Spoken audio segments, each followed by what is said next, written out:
Ask questions about the Qur'an. How do you personally build a relationship with the Qur'an? How are you supposed to do that? I'm going to give you 2 tips. I'm going to give you 2 tips on how you're supposed to do that, and then I'll finish this ayah. The ayah it's an amazing ayah. We'll just finish this ayah and our talk is done tonight. So what are the 2 tips you can help build your relationship with the Qur'an? You've heard many pieces of advice before. This is my deviant, misguided advice. It's not Islamic at all. It's psychotic mostly.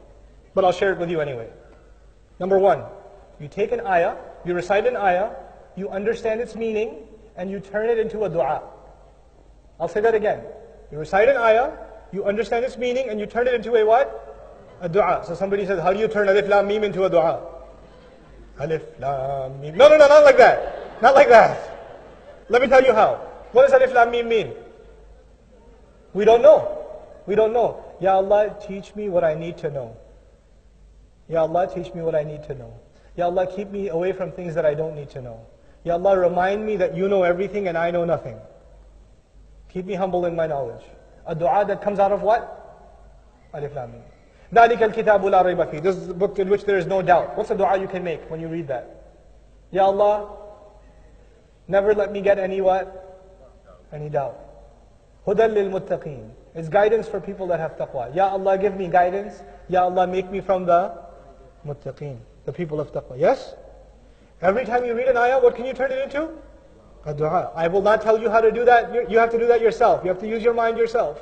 Turn a recitation of the Qur'an into an opportunity to ask Allah. Easy. It'll make you interact with the book of Allah. That's 1. I'll give you 2 tips. That was 1. Here's the 2nd tip. Pay attention to what you're reading. And when you pay attention, a lot of times you will not understand what Allah is saying. Why did Allah say this? How come He said that? How come He said this over here, but He said that over there? Does that ever happen to you? If you're reading Qur'an, you develop what? Questions. Write your questions down. Collect your questions about the Qur'an. Seek out their answers.